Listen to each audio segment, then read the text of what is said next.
Hi, I'm Mark Mann. I'm a photographer.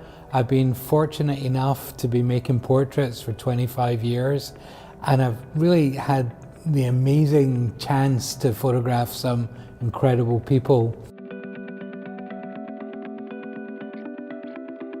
One of the things I really love about my job is after the shoot, looking through the images, deciding which one's the one, and then spending some real quality time with it, one-on-one, retouching, making the image shine, making it look how I want to look. I've also been retouching for a long time, and my workflow really hasn't changed, but recently Loupedeck sent me this little Loupedeck CT, which has been an incredible addition to my workflow and to my kit. I wanted to show you today a little hint of what I do with it. It's the tip of the iceberg, but I wanted to show you how I start. So here's how I've been using my Loupedeck CT with Photoshop, or a little insight into that. First thing, open an image. I've got some buttons set up. Move it into, make it full size of my image, and then I've got a button set up for F, so I can cycle through my views, which is really good. The next thing is I have all my actions on their own page here. So the first thing I always do with an image is set up, my structure of how I'm going to retouch is done on an action, and then the button right beside that or close to that is save as. So then I know I'm going to save this. Where should we save it? Let's just throw it on the desktop. So basically, image is open and it's saved. Why I really like this thing is I don't like trying to work on my keyboard over here while, so having my hands completely off the computer and off the keyboard really helps. The big wheel here that I kind of tend to keep my thumb on can pretty much be used for anything. I use it for my brush size, as that's something I probably change the most.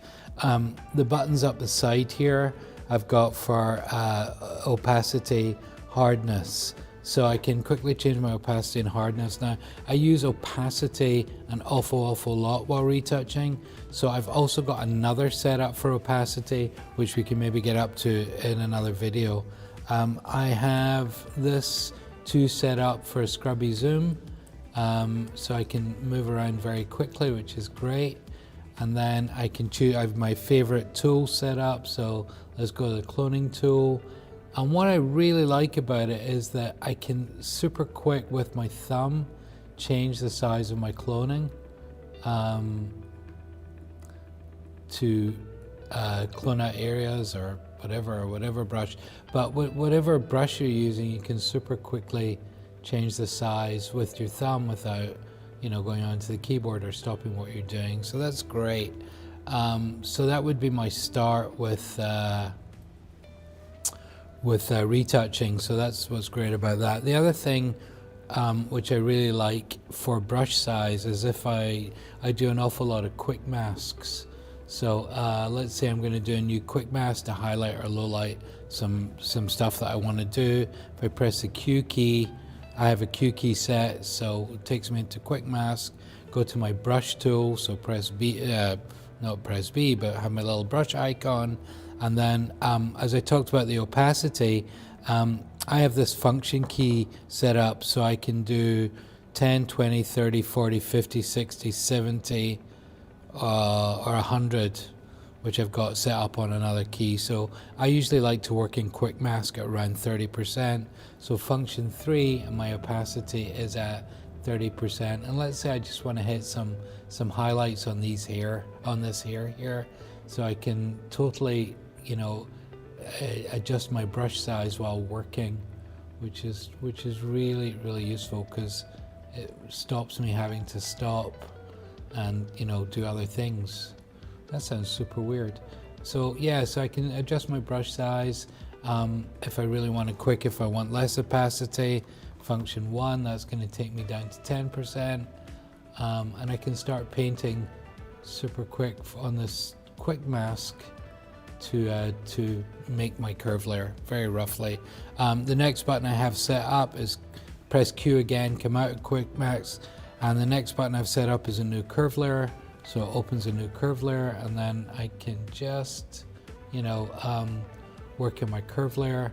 And that's a really quick process for me. So let's say, for instance, I wanted to lighten the eyes. It's great. I have my Q key set up. I'm going to do 30%. Get my brush size right. Paint in the eye a little bit. Oh, that one doesn't need painted. Press the Q key again, then press Q next to it to give me a new curve, and then I can just lighten the eye. So another thing that I like to do all the time is vignettes, and I use the gradient tool. So I've basically got 6. The number 6 is set up to go into gradient. Another quick mask. I have my A tool set up as shift, so I can do my gradient, press my Q to come out, press my new curve, and just make my gradient however I want to do it. So I absolutely love this for Photoshop. It's the first thing in a long time that has made a really big and important difference to my Photoshop workflow. When you guys are setting this up, be patient.